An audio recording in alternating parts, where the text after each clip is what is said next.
Hello everyone, मैं शुभा शर्मा स्वागत करती हूँ आप सभी लोगों का आपके अपने चैनल जीएस बाय शुभा में। तो कैसे आप सभी लोग? मैं आशा करती हूँ आप सब लोग बहुत ही अच्छे होंगे, एकदम स्वस्थ होंगे। तो चलिए अब आज की जो हमारी पॉलिटी की क्लास है, जिसको हम क्विक रिवीजन वाली क्लास बोलते हैं, उस पर आते हैं। जैसे कि आप लोगों को पता ही है, हमारा जो टॉपिक चल रहा है इसमें हम गवर्नर यानी कि राज्यपाल के बारे में पढ़ रहे हैं।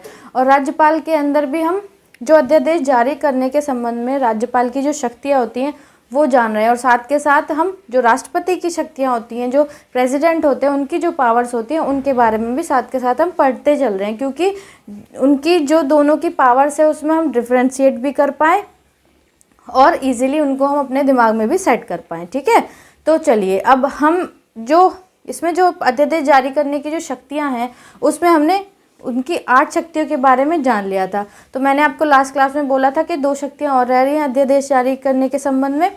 फिर उसके बाद हम आज ही की क्लास में जो क्षमादान की शक्तियाँ होती हैं प्रेसिडेंट की और गवर्नर की, दोनों की, उनको भी हम कंप्लीट कर लेंगे। फिर ये टॉपिक कंप्लीट हो जाएगा। फिर उसके बाद हम कल से अपना नेक्स्ट टॉपिक स्टार्ट करेंगे। ओके, ठीक है। तो आई होप मैंने जो बोला है आपको अच्छे तरीके से समझ आ गया होगा। चलिए अब अपनी जो पावर नंबर 9 है उस पर आते हैं।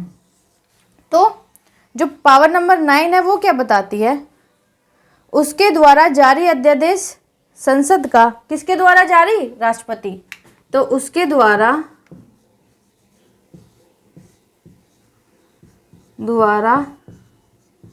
जारी अध्यादेश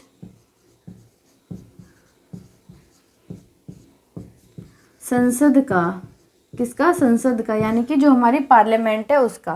राष्ट्रपति के द्वारा जारी जो अध्यादेश है वो क्या है? संसद का सत्र प्रारंभ होने के 6 सप्ताह के, संसद का सत्र प्रारंभ होने के 6 सप्ताह के, किसके? संसद का जो सत्र है उसके प्रारंभ होने के 6 सप्ताह के उपरांत क्या हो जाता है? समाप्त हो जाता है। 6 सप्ताह के उपरांत समाप्त हो जाता है। ओके, पहले लिख लो फिर सारा एक्सप्लेन कर दूंगी। फिर नेक्स्ट इसमें आगे क्या बताया गया है? यह उस स्थिति में, हम कह सकते हैं यह उस स्थिति में, यह उस स्थिति में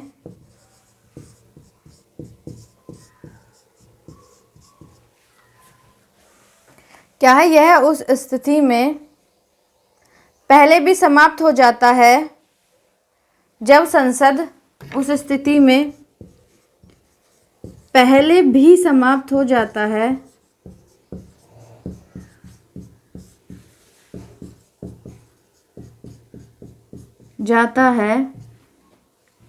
जब संसद, कौन? संसद यानी कि जो हमारी पार्लियामेंट है, जब संसद के दोनों सदन इसे अस्वीकृत करने का, संसद के दोनों सदन इसे अस्वीकृत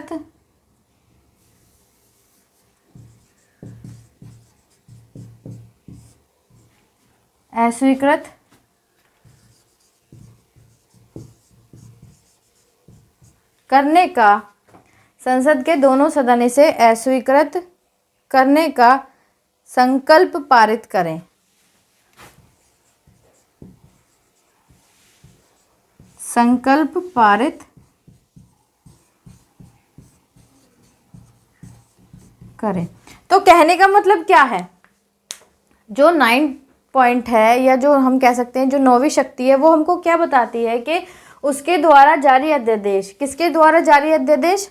राष्ट्रपति, जो हमारे प्रेसिडेंट है, उनके द्वारा जो भी अध्यादेश जारी किया जाता है, तो अध्यादेश संसद का सत्र प्रारंभ होने के 6 सप्ताह के उपरांत, मतलब समाप्त हो जाता है। जैसे ही संसद का सत्र स्टार्ट हुआ, जैसे ही संसद का सत्र स्टार्ट हुआ तो उसके 6 वीक बाद, आफ्टर 6 वीक, जो भी अध्यादेश हमारे प्रेसिडेंट ने जारी किया है वो समाप्त हो जाता है, वो खत्म हो जाता है। या यह उस स्थिति में पहले भी समाप्त हो जाता है।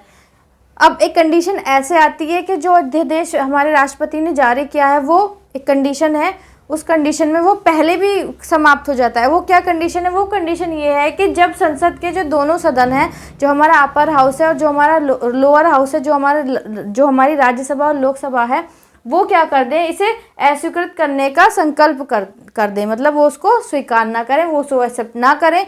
इन दैट केस जो अध्यादेश है जो राष्ट्रपति द्वारा जारी किया गया है वो क्या होता है, वो खत्म हो जाता है, वो समाप्त हो जाता है। तो आई होप ये बात आपको समझ आ गई होगी। ठीक है, तो क्वेश्चन डायरेक्ट ना पूछ के घुमा के भी पूछ सकता है इस कंडीशन में। ठीक है, चलिए फिर जो 9 पॉइंट आता है हमारे राज्यपाल के संबंध में, वो क्या आता है, उसमें भी क्या बात बताई गई है, उसके द्वारा जारी अध्यादेश, किसके द्वारा, जो हमारे गवर्नर हैं, राज्यपाल हैं, तो उसके द्वारा जारी अध्यादेश राज्य विधानमंडल का, उसके द्वारा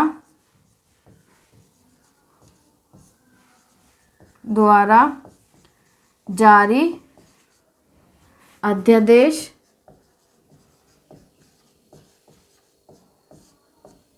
राज्य विधानमंडल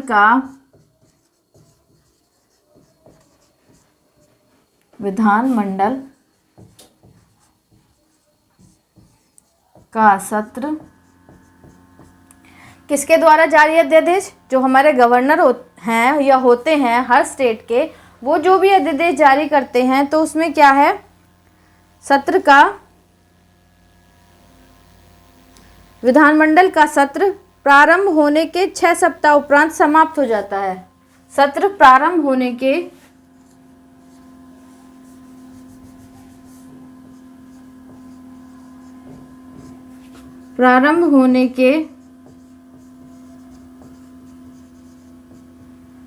6 सप्ताह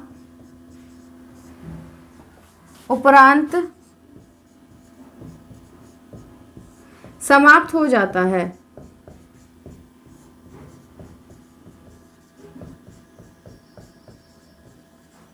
छह वीक बाद ये भी क्या होता है, ये भी समाप्त हो जाता है, खत्म हो जाता है। आगे इसमें है, यह इससे पहले भी समाप्त हो सकता है।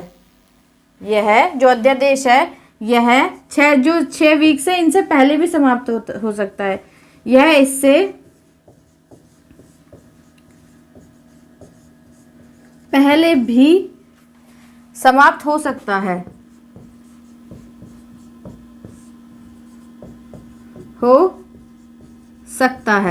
जो 6 वीक्स हैं उनसे पहले भी ये समाप्त हो सकता है। क्या क्या कंडीशन है, किस कंडीशन में, यदि राज्य विधानसभा इसे अस्वीकृत करे, यदि राज्य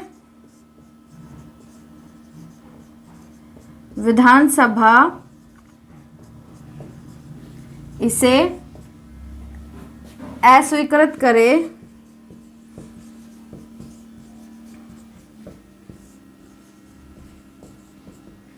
क्या करे, राज्य की जो विधानसभा है इसको क्या करे, अस्वीकृत करे, और विधान परिषद इसे अस्वीकृति को सहमति प्रदान करे, जहां हो विधान परिषद, और विधान परिषद भी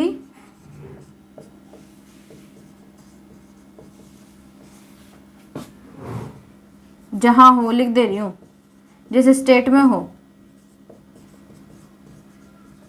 वह भी इसे अस्वीकृति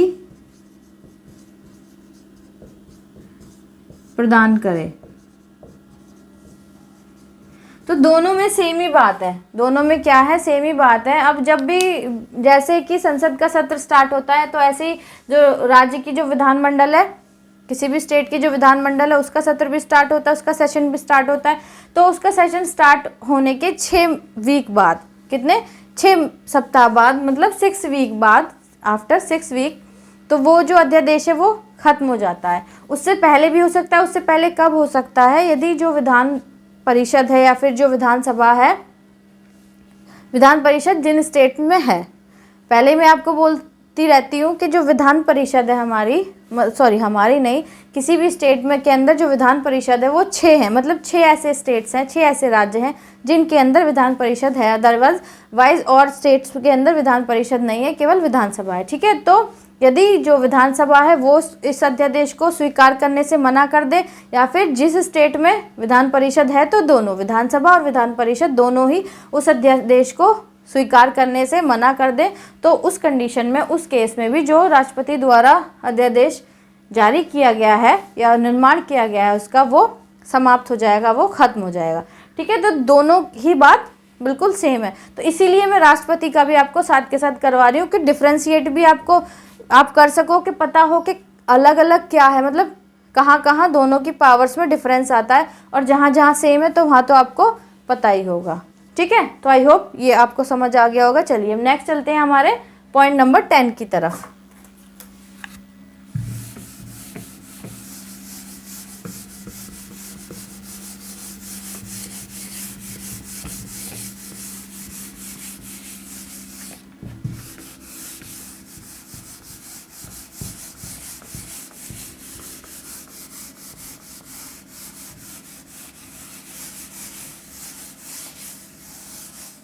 तो पॉइंट नंबर 10 क्या कहता है? पॉइंट नंबर 10 जो बोल रहा है या जो इसके बता रहा है राष्ट्रपति के बारे में और राज्यपाल के बारे में, तो पहले हम राष्ट्रपति के बारे में जान लेते हैं। तो उसे अध्यादेश बनाने में किसी निर्देश की आवश्यकता नहीं होती।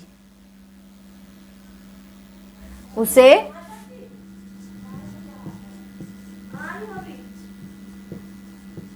अध्यादेश बनाने में किसी के निर्देश की आवश्यकता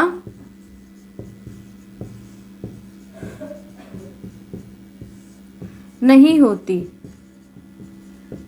मतलब जो हमारे प्रेसिडेंट होते हैं, जो राष्ट्रपति होते हैं, या राष्ट्रपति मतलब जब भी अगर अध्यादेश जारी करते हैं या अध्यादेश बनाते हैं, तो उसके लिए या उस कंडीशन में उनको किसी के भी निर्देश की आवश्यकता नहीं है। मतलब ये नहीं है कि पहले उनको कोई निर्देश देगा फिर उसके बाद ही वो अध्यादेश का निर्माण करेंगे। ठीक है, उनको किसी के भी निर्देश की आवश्यकता नहीं होती है। वो खुद ही अपनी स्वेच्छा से ही क्या कर सकते हैं, अध्यादेश बना के उसको जारी कर सकते हैं। ठीक है, चलिए अब इसके अंदर देखते हैं। मतलब जो हमारे गवर्नर हैं उसके लिए क्या बताया गया है, यह बिना राष्ट्रपति के निर्देश के निम्न 3 मामलों में अध्यादेश नहीं बना सकता। यह कौन? राज्यपाल। यह बिना राष्ट्रपति के निर्देश के, यह बिना राष्ट्रपति के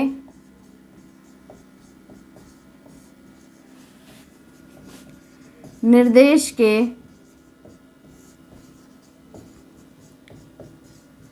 तीन मामलों में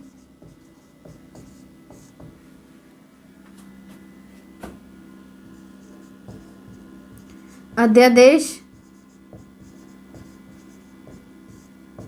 का निर्माण नहीं कर सकता।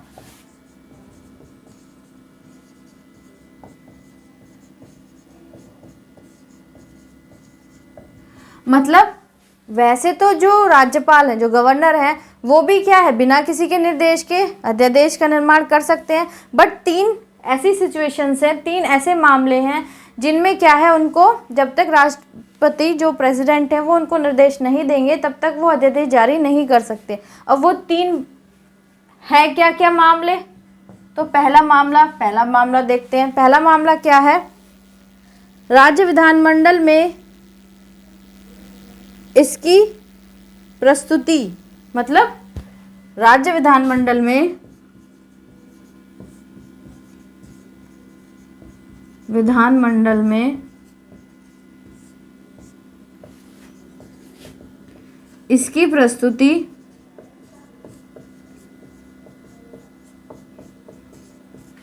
किसकी प्रस्तुति? जो अध्यादेश है उसकी प्रस्तुति के लिए राष्ट्रपति की पूर्व स्वीकृति आवश्यक हो। प्रस्तुति के लिए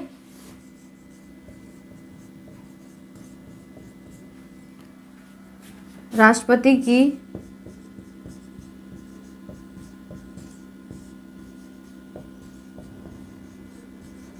पूर्व स्वीकृति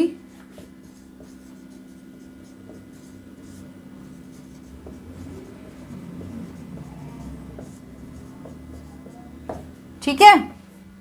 मतलब जो राज्य की जो विधानमंडल है उसमें इसकी प्रस्तुति के लिए राष्ट्रपति की पूर्व स्वीकृति आवश्यक हो। मतलब कोई भी अध्यादेश जारी करना चाहते हैं किसी भी विधानमंडल में तो इसकी प्रस्तुति के लिए क्या है, उनको पहले राष्ट्रपति से यानी कि जो प्रेसिडेंट है उनसे परमिशन लेनी पड़ेगी। तो देखो ये डिफरेंस यहाँ आ गया ना। अब तक पढ़ते आ रहे थे, कहीं नहीं था, सेम सेम ही चीज़ें थी, लेकिन यहाँ एक ये चीज़ आ गई। ठीक है, तो ये चीज़ आपको अपने दिमाग में, क्वेश्चन कहाँ से पूछा जाता है? जहाँ कोई चीज़, या तो क्वेश्चन एक्सेप्शन से पूछा जाएगा जहाँ किसी भी चीज़ में अपवाद होता है, नहीं तो जहाँ डिफरेंस होता है ना किसी भी चीज़ का, क्वेश्चन वहाँ से पूछा जाता है। ठीक है, जो कॉमन चीज़ें होती हैं वो बहुत ही कम पूछी जाती हैं। ओके, चलिए पहली बात तो ये होगी। अब दूसरी क्या है?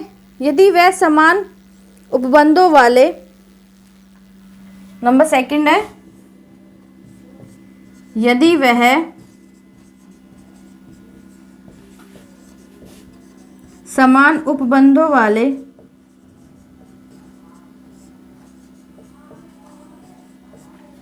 कैसे? समान उपबंधों वाले विधेयक को राष्ट्रपति के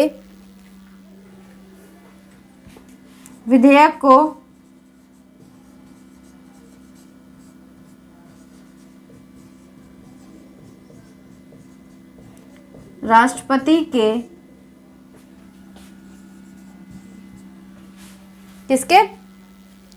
राष्ट्रपति के विचारार्थ आवश्यक माने।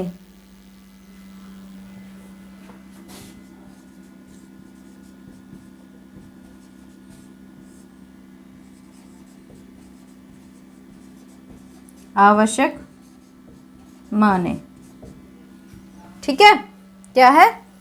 राष्ट्रपति के विचारार्थ आवश्यक माने, मतलब यदि वह समान उपबंधों वाले विधेयक को, कोई भी समान उपबंध वाला विधेयक है उसको राष्ट्रपति के विचारार्थ आवश्यक माने, तो इस कंडीशन में उसको क्या है, बिना राष्ट्रपति की परमिशन के वो कोई भी अध्यादेश जारी नहीं कर सकते। कौन नहीं कर सकते? जो गवर्नर हैं, जो राज्यपाल है। ठीक है, तो दो बातें ये हो गई। अब तीसरी बात क्या है, इसे यहाँ से रब कर दे रही हूँ। तीसरा जो पॉइंट है वो ऊपर लिख रही हूँ, ठीक है, नीचे आएगा नहीं।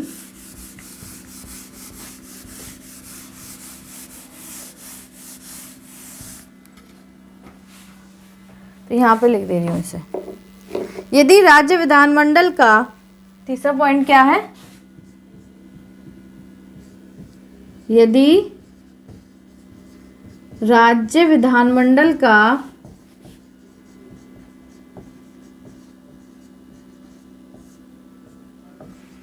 किसका? जो राज्य की जो विधानमंडल है, तो यदि राज्य विधानमंडल का अधिनियम ऐसा हो कि अधिनियम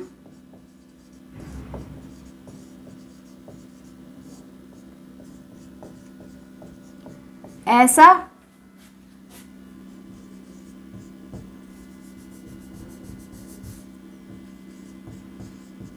हो कि, अब तीसरी कंडीशन क्या है? बिना राष्ट्रपति की परमिशन के अध्यादेश किस बात मतलब कब जारी नहीं किया जा सकता? जब क्या हो, अधिनियम ऐसा हो कि राष्ट्रपति की स्वीकृति के बिना यह अवैध हो जाए, हो कि राष्ट्रपति की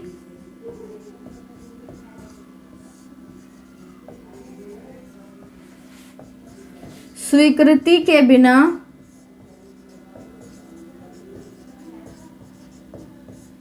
यह अवैध हो जाए।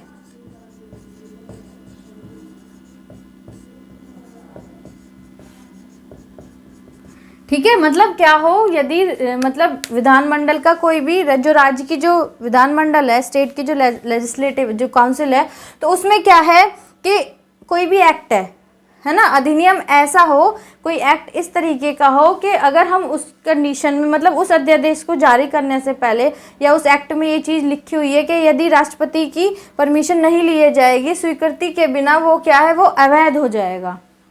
ठीक है, तो इन 3 कंडीशंस में जो गवर्नर है उनको पहले क्या है, राष्ट्रपति की परमिशन लेनी होती है और फिर उसके बाद अध्यादेश जारी करना होता है। ठीक है, उसके बाद ही वो अध्यादेश को निर्माण करके उसको जारी कर सकते हैं।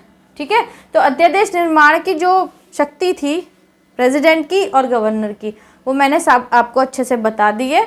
कहीं कमी हो तो प्लीज़ आप कमेंट में बता दीजिएगा, मैं नेक्स्ट टाइम को और अच्छे से एक्सप्लेन करने की कोशिश करूँगी। ठीक है, अब ये हो गई अध्यादेश के निर्माण की। अब क्षमादान के संबंध में, मतलब पार्डन जो होती है, पार्डन वाली कंडीशन में जो प्रेसिडेंट हैं और जो गवर्नर है उनकी क्या क्या पावर्स होती हैं वो कर लेंगे हम। ठीक है, उसके बाद ये टॉपिक कंप्लीट हो जाएगा।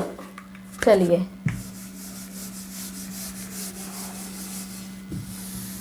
यहाँ पे हेडिंग डाल दे रही हूँ मैं। ठीक है, हेडिंग डालती हूँ, क्षमादान के मामले में शक्ति।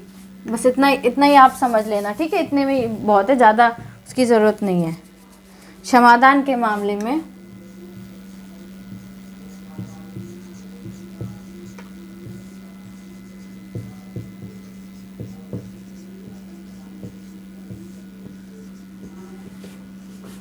शक्ति, जगह भी नहीं है, फिर ज़्यादा घोच पोच हो जाएगा। अब क्या क्या शक्ति होती है, ज़्यादा नहीं है, 3-4 शक्तियाँ हैं बस, वो कर लेंगे, फिर टॉपिक कंप्लीट। फिर कल से अपना नया टॉपिक स्टार्ट। नया टॉपिक में या तो हम क्या लेंगे, क्या करेंगे, सीएम पढ़ लेंगे, या तो सीएम मतलब देख लेंगे, जो भी होगा ना, जो सफिशिएंट लगेगा, मतलब जो ठीक लगेगा हिसाब से वो वाला टॉपिक हम नेक्स्ट कर लेंगे। अब जो क्षमादान है, जो पार्डन जिसको हम बोलते हैं, तो उसके संबंध में जो गवर्नर है और जो प्रेसिडेंट है यानी कि राष्ट्रपति हैं, उनकी क्या क्या शक्तियाँ होती हैं, क्या क्या पावर्स होती हैं, वो अब करते हैं। ठीक है, तो सबसे पहली शक्ति क्या है, सबसे पहली पावर जो है वो राष्ट्रपति की, वो क्या है, वह केंद्रीय विधि के विरुद्ध, वह केंद्रीय विधि के विरुद्ध, वह केंद्रीय विधि के विरुद्ध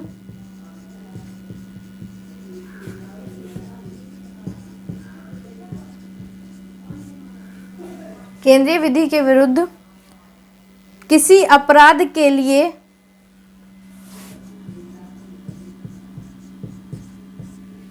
किसी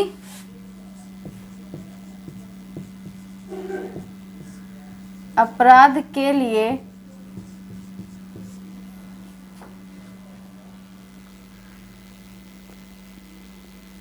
दोष सिद्ध ठहराए गए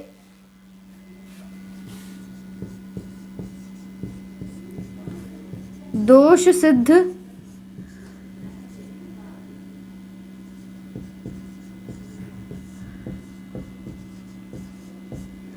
ठहराए गए किसी व्यक्ति को या किसी व्यक्ति के दंड को ठहराए गए किसी व्यक्ति के दंड को क्षमा, किसी भी व्यक्ति की जो दंड है, जो पनिशमेंट है, उसको क्षमा, उसका प्रतिलंबन, उसका प्रतिलंबन, क्या प्रतिलंबन, विराम या परिहार,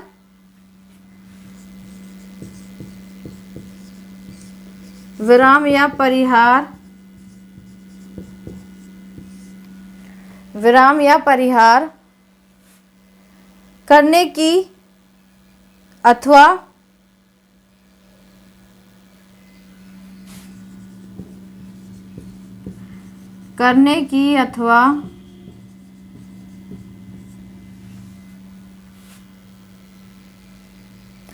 दंडादेश का निलंबन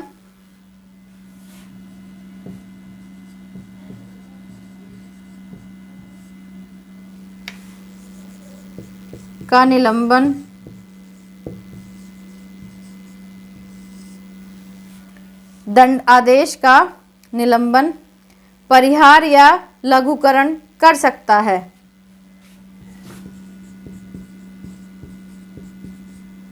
परिहार या लघुकरण कर सकता है।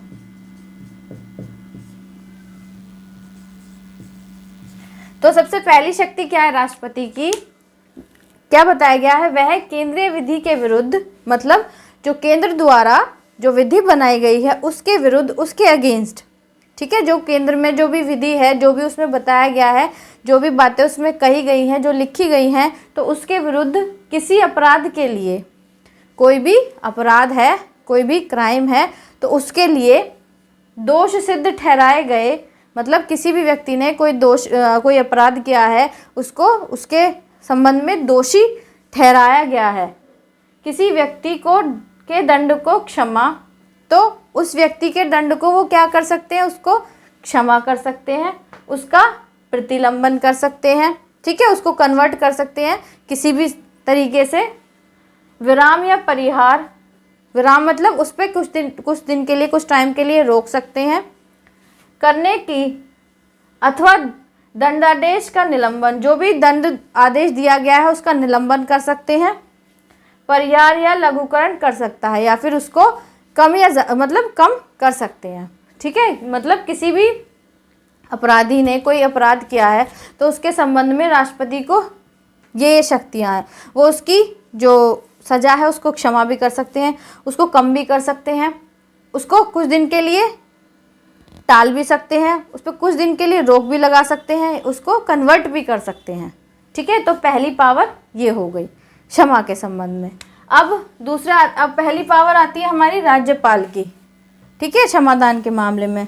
वह राज्य विधि के तहत किसी अपराध को, या ऐसे लिखो, वह राज्य विधि के तहत किसी अपराध में, वह राज्य विधि के तहत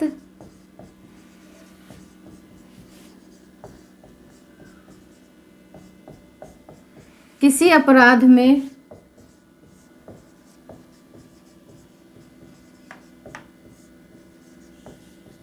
किसमें, किसी भी अपराध में सजा प्राप्त व्यक्ति को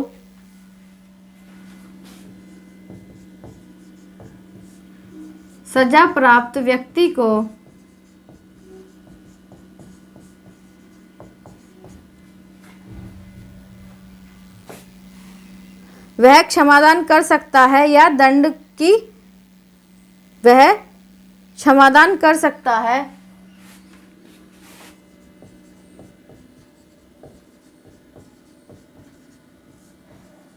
कर सकता है,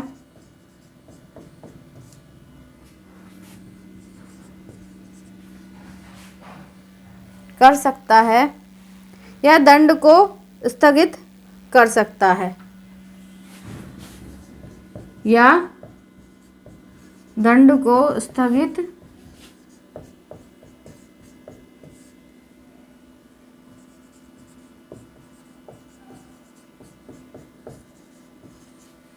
तो यहाँ तो केंद्र विधि था, क्योंकि हम राष्ट्रपति की यानी कि प्रेसिडेंट की बात कर रहे थे। यहाँ पे क्या है, यहाँ पे जो राज्य विधि है, जो स्टेट की जो भी लॉ है, स्टेट लॉ के अकॉर्डिंग, तो जो गवर्नर है वह राज्य विधि के तहत किसी अपराध में सजा प्राप्त व्यक्ति को, मतलब किसी भी अपराध में उसने कोई भी अपराध किया है तो उसमें उसको सजा मिली है, ठीक है, तो उसमें क्या है, उसको वह क्षमा दान कर सकता है या दंड को स्थगित कर सकता है, मतलब उसको क्षमा दान भी दे सकता है, उसका जो दंड है उसको स्थगित कर सकता है। कौन कर सकता है, जो हमारे गवर्नर हैं वो, ठीक है।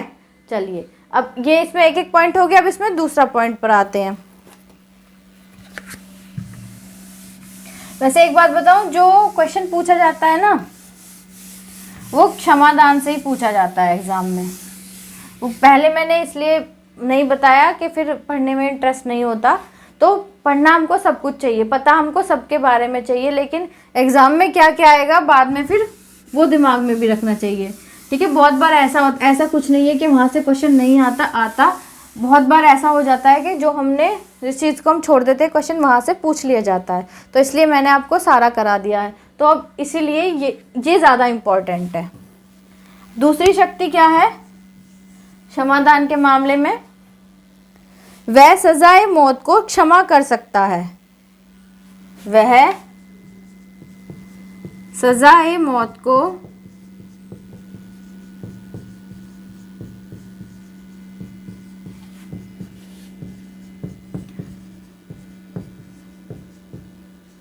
क्षमा कर सकता है। कौन? जो हमारे राष्ट्रपति हैं वो सजाए मौत को क्षमा कर सकता है। ठीक है, कम कर सकता है,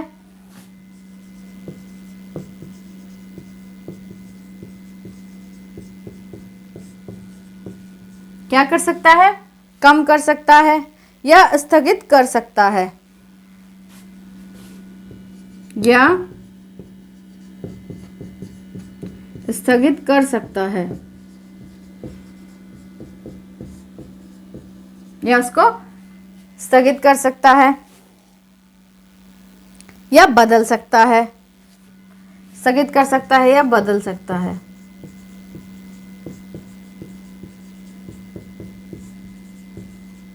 ठीक है, एकमात्र उसे ही यह अधिकार है कि एकमात्र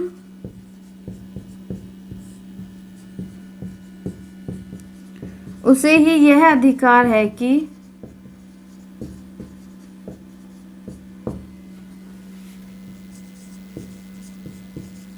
किसको? केवल राष्ट्रपति को। वह मृत्युदंड की सजा को माफ कर दे।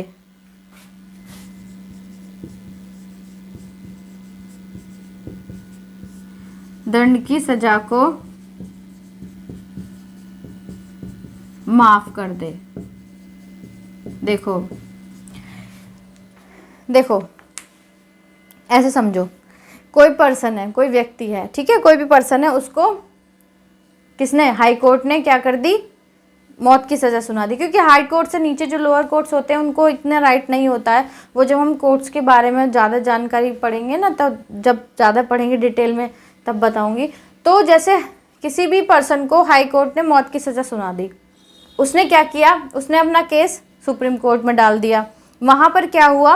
वहाँ पर सुप्रीम कोर्ट ने भी उसको सजाए मौत ही दी। ठीक है, वही जो पहले उसको सज़ा मिली थी वही सुप्रीम कोर्ट ने भी उसको दे दी। अब उसके पास क्या ऑप्शन बचता है? उसके पास ये ऑप्शन बचता है कि वो राष्ट्रपति के पास जा सकता है। पूरा एक प्रोसेस होता है, ऐसा नहीं है उठ के ऐसे ही चले जाओ। ठीक है, तो वो राष्ट्रपति के पास जा सकता है। किसके लिए? कि उसकी जो सजाए मौत है उसको या तो वो ख़त्म कर दे या फिर उसको उम्र कैद में कन्वर्ट कर दे। मतलब कुछ भी कैसे भी करके राष्ट्रपति उसमें कुछ चेंजेस कर दें। ठीक है, तो केवल राष्ट्रपति को ही यह अधिकार है कि वह सजाए मौत को क्षमा कर सकता है, कम कर सकता है या स्थगित कर सकता है, या कुछ टाइम के लिए उसको टाल भी सकता है राष्ट्रपति। मतलब कि जैसे किसी को अगले महीने फांसी दी जानी है तो यदि राष्ट्रपति चाहे तो उसको टाल सकता है कुछ टाइम के लिए। ठीक है, या बदल सकता है, उसको बदल भी सकता है। सजाए मौत को उम्र कैद में बदल सकता है। कौन?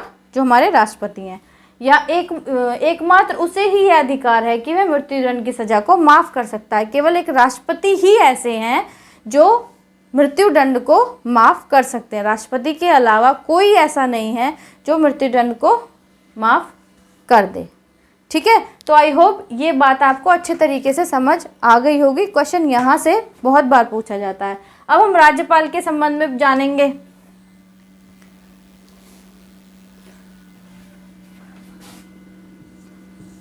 वह मृत्युदंड की सजा को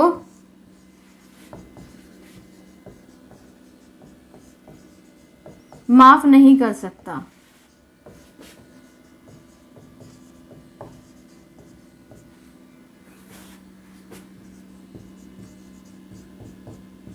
कौन?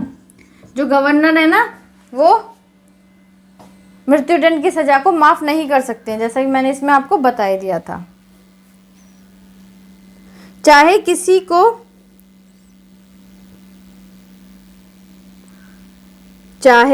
को राज्य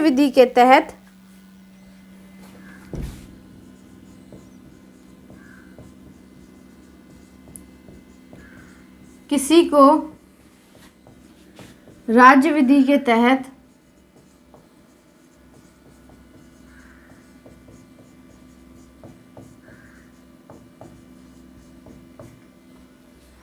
मौत की सजा मिली भी हो,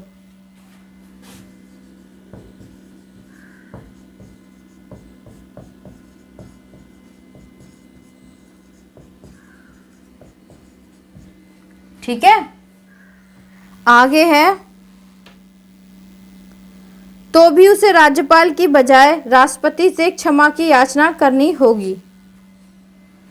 तो भी उसे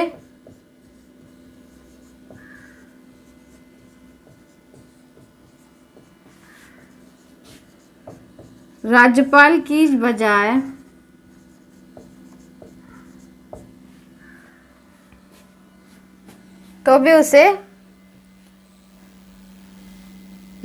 की बजाय राष्ट्रपति से क्षमा की याचना करनी होगी।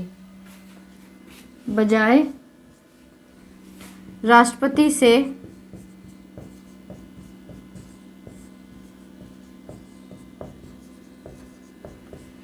क्षमा की याचना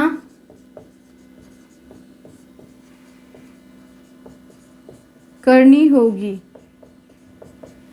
ठीक है। आगे इसमें है, लेकिन राज्यपाल इसे स्थगित कर सकता है। लेकिन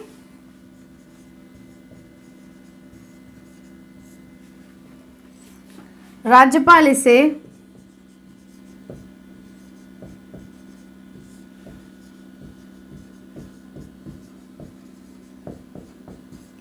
स्थगित कर सकता है।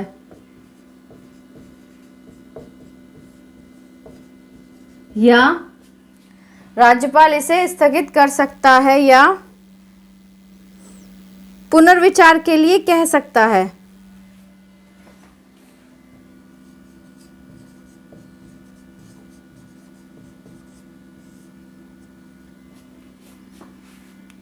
के लिए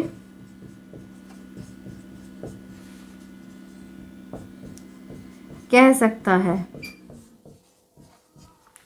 तो देखो, अभी हमने पढ़ा था कि जो किसी भी पर्सन को, किसी भी व्यक्ति को अगर मौत की सज़ा मिलती है तो उसको केवल राष्ट्रपति ही माफ़ कर सकते हैं। लेकिन जब वह क्या है, जो राज्यपाल है, जो गवर्नर है, वो क्या नहीं कर सकते, वो मृत्युदंड की जो सजा है उसको माफ़ नहीं कर सकते। केवल राष्ट्रपति ही ऐसे हैं जो किसी भी व्यक्ति की जो उसको मृत्युदंड मिला है उसकी सज़ा को माफ़ कर सकते हैं, चाहे किसी भी राज्य विधि के तहत उसको मौत की सज़ा मिली भी हो। मतलब चाहे राज्य विधि के तहत ही उस व्यक्ति को, केंद्र विधि के तहत ना होके राज्य विधि के तहत ही उस व्यक्ति को मौत की सज़ा मिली भी हो, तब भी उस केस में भी राज्यपाल उसकी सज़ा को माफ़ नहीं कर सकते। केवल क्या कर सकते हैं,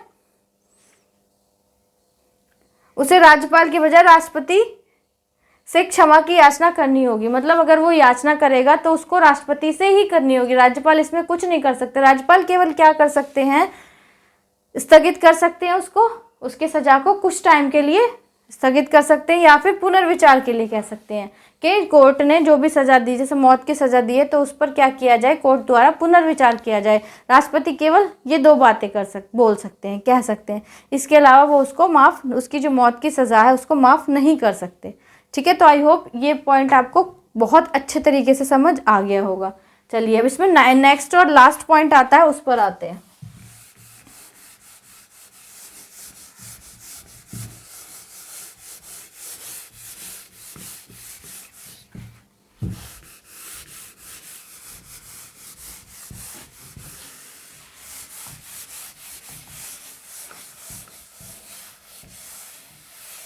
तो पॉइंट नंबर 3 क्या आता है इसमें,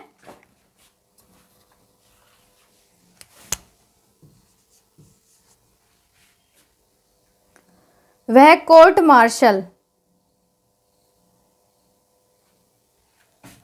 वह कोर्ट मार्शल, कोर्ट मार्शल क्या होता है? जो सैन्य अदालत होती है, सेना की जो अदालत होती है ना, सैन्य अदालत। तो वह कोर्ट मार्शल के तहत सजा प्राप्त व्यक्ति की के तहत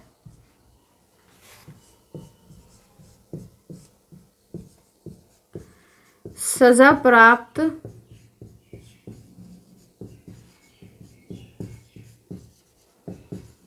व्यक्ति की सजा माफ कर सकता है, सजा माफ कर सकता है।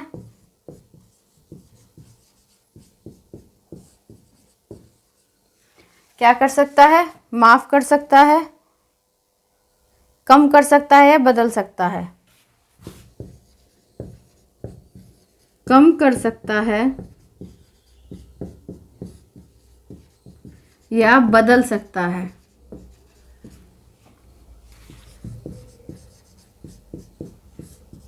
ओके, तो कोर्ट मार्शल क्या किसके तहत दिया जाता है? जो हमारी सैन्य अदालत होती है, मतलब जो सेनाएं वाली हमारी, जो जल थल और वायु तीनों सेनाएं, उसके तहत जो सज़ा मिलती है, उसके अदालत के तहत।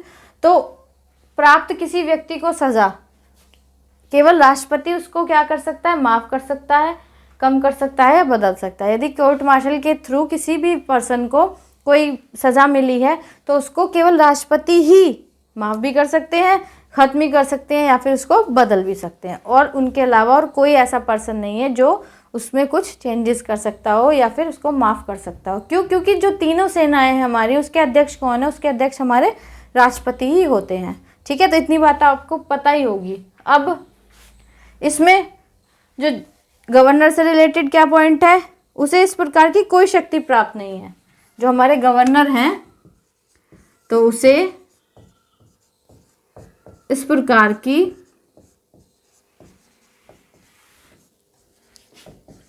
कोई शक्ति प्राप्त नहीं है।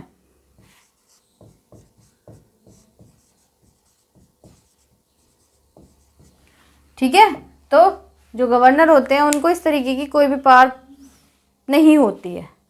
तो ये क्या थी? क्षमादान के मामले में शक्तियां थी किसकी? राष्ट्रपति की और राज्यपाल की, मतलब प्रेसिडेंट की और गवर्नर की। तो आई होप ये आपको बहुत अच्छे तरीके से समझ आ गया होगा, आगे से आपको कोई कन्फ्यूज़न नहीं होगी। ठीक है, तो अब हमारा ये जो टॉपिक है गवर्नर, ये भी आज कंप्लीट होता है। कल से हम अपना नेक्स्ट टॉपिक स्टार्ट कर देंगे, वो देख लेंगे कि नया टॉपिक कौन सा रहेगा या कौन सा रखें।